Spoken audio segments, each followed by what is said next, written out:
Ini harus dijelaskan secara komprehensif ya, karena banyak sekali orang yang tidak mengetahui tentang peternakan ayam. Yang pertama kalau kita bicara harga, harga di tingkat peternak itu adalah ayamnya hidup. Sedangkan harga di pasar yang tadi disebutkan, itu ayamnya sudah disembelih.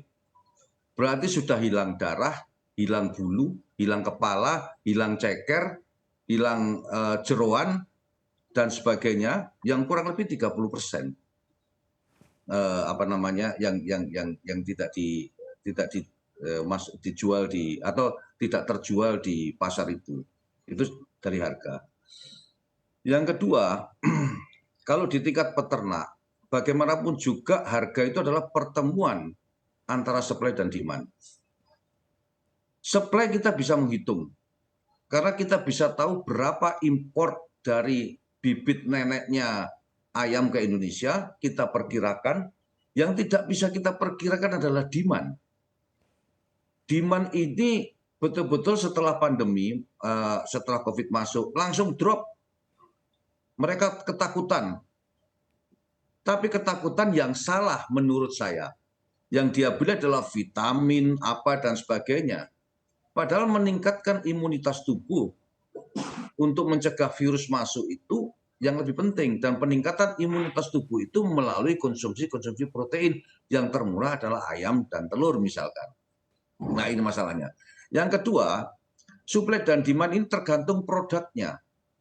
Kalau namanya ayam seperti yang gambar ada di sini itu, nah, itu ayam hidup, itu sangat perishable karena barang hidup.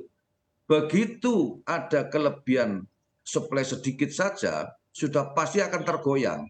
Orang menawarkan. Kalau tidak dijual hari itu, dia besoknya akan bertambah makanan ternaknya dan kemungkinan mati juga ada karena mati alami maupun mati karena apa? Karena terlalu padat dan sebagainya. Ini perishable.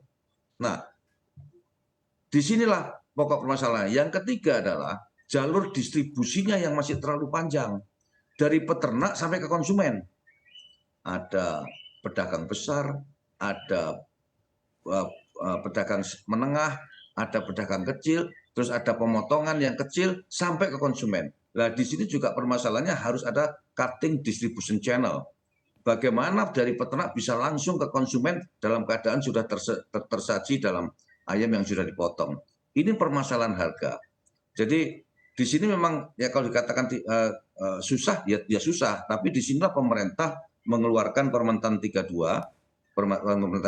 Menteri Pertanian 32 ini, salah satunya adalah bagaimana memotong jalur mata rantai ini supaya lebih dekat ke konsumen, supaya bisa lebih murah dalam tanda kutip. Karena dilematis, peternak kepingin tinggi harganya, tapi pemerintah pasti juga kepingin murah. Karena kalau terlalu tinggi juga pasti akan terjadi inflasi yang tinggi. Nah, tidak apa-apa itu, bagus. Nah, dengan cutting distribution channel, mestinya lebih mendekatkan ke konsumen, itu harapannya inflasi juga akan tidak terlalu tinggi. Cuma juga harus didukung oleh derivat-derivat lain, misalkan bahan baku makanan ternak yang sekarang ada di gambar itu. Bagaimana bahan baku makanan ternak stabilitas harganya? Kita ini masih lebih dari 50% in value itu impor. Ya, nah impor itu juga tergantung juga dengan US dollar. Kalau terlalu tinggi atau uang asing terlalu tinggi, ya juga pasti sampai di Indonesia juga pasti akan tinggi. Nah ini akan tingginya akan meninggikan juga harga pokok produksi daripada ayam itu sendiri. Sedangkan penjualannya akan belum tentu karena demand-nya. Nah untuk itu saya bolak-balik minta kepada pemerintah supaya bisa membantu bagaimana memberikan mindset kepada masyarakat kita bahwa konsumsi protein itu lebih baik dan lebih harus ditingkatkan untuk mencerdaskan dan menguatkan imunitas tubuh bagi bangsa kita semua.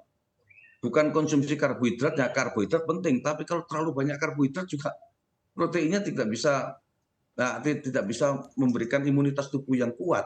Pak Anton sebetulnya mengamati terkait adanya kenaikan harga ternak ini terkait jalur distribusi, lalu juga pakan ternak yang impor. Ini sebetulnya sudah menjadi permasalahan yang cukup klasik bahkan hingga dari dulu sampai saat ini belum juga terselesaikan. Sebetulnya adakah solusi yang Anda pikirkan juga untuk membantu negara ini keluar dari permasalahan tersebut? Ada satu pemikiran ya, tapi ini jelas akan butuh waktu yang tidak sebentar agar perdagangan daging unggas itu sebaiknya tidak lagi dalam bentuk ayam hidup. Jadi ini di tingkat retailnya ya, tinggal pasarnya gitu. Sebaiknya memang sudah dalam bentuk ayam beku.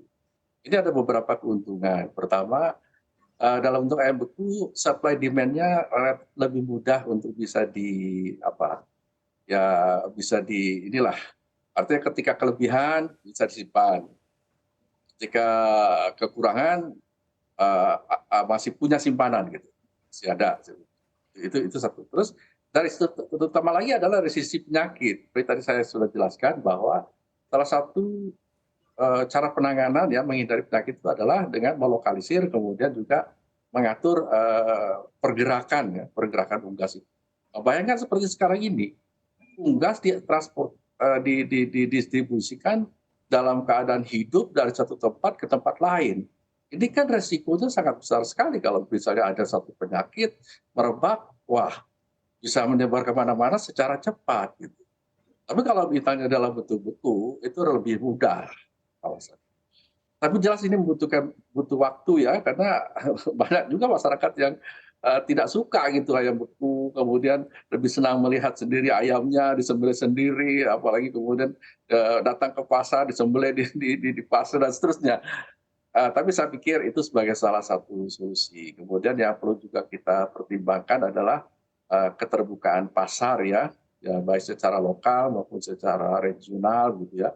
Ini juga satu hal yang perlu kita kita siapkan lah dari mulai sekarang. Itu saja saya kira yang bisa saya sarankan.